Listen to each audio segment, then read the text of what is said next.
parlais du multiculturalisme. Je voudrais surtout souligner le fait que bon, le multiculturalisme c'est un fait. Pourquoi? Parce qu'il y a différentes cultures, horizontales, verticales, j'en ai parlé récemment. Donc de toute façon, même entre les hommes et les femmes, on est dans des cultures différentes, dans des mentalités différentes. Le problème n'est pas là. Donc la diversité, elle est là, c'est un fait. Et elle ne saurait être mise en question, sauf à dire que, par exemple, entre les hommes et les femmes, il n'y a pas de différence. Le problème n'est pas là. À mon avis, le problème, c'est la mixité. Non pas que je suis contre la mixité au sein d'un espace aussi grand que la France, pas du tout cela. Je parle de la mixité entre les différents groupes qui sont en France. Et je pense qu'il faut éviter, dans une certaine mesure, cette mixité. C'est-à-dire qu'il faut apprendre à faire cohabiter, c'est le rôle de l'État d'ailleurs, c'est le rôle d'un empire, faire cohabiter la diversité, c'est le rôle de l'État.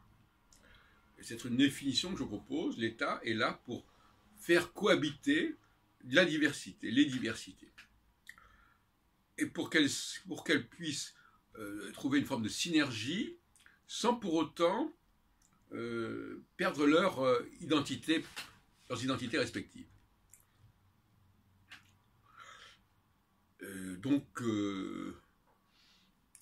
Effectivement, il y a des centaines de groupes différents, à la limite. Il y a des centaines de cas de figure sociaux différents. Hein.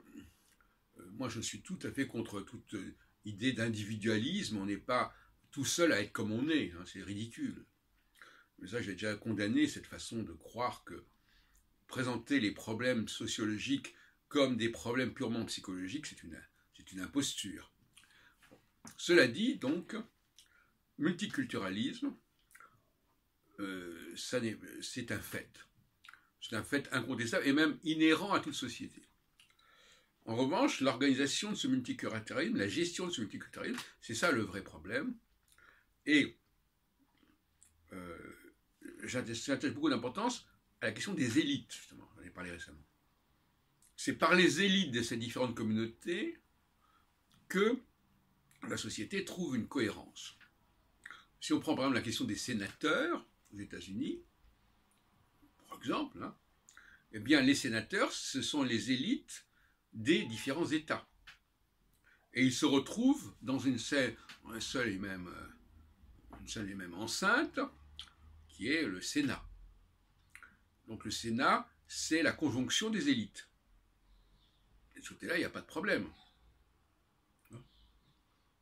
Voilà. Donc, de même que l'Assemblée nationale est aussi, en principe, la conjonction des élites. À condition que, ce qui n'est pas forcément le cas aujourd'hui, à condition qu'évidemment les députés représentent chacun des pays, des régions, des villes différentes. Si c'est pour une approche jacobine de l'organisation des représentations, je ne suis pas partant. Voilà. Donc, les élites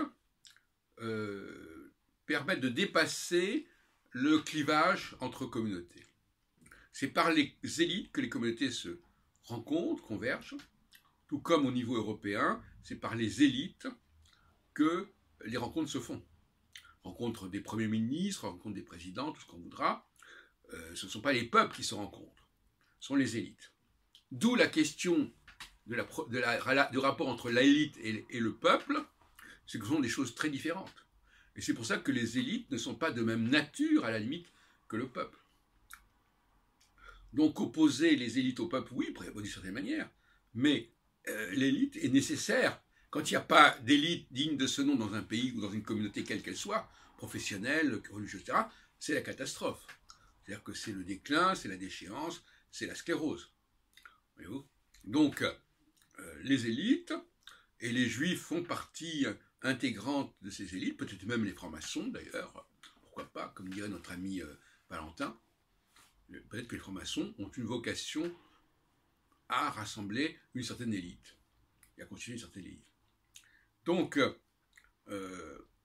chacun d'entre nous, c'est pas parce qu'on est dans une élite donnée qu'on n'appartient pas quelque part au peuple en question, bien entendu. Mais on a un rapport avec le consensus folklorique populaire tout à fait différent. Puisqu'il est censé, justement, l'élite est censée faire évoluer le peuple, le protéger d'une routine, d'une sclérose. Et si elle ne joue pas ce rôle de dynamisant, sinon de dynamitant, de déconstruisant, eh bien, elle n'est pas à la hauteur de sa mission.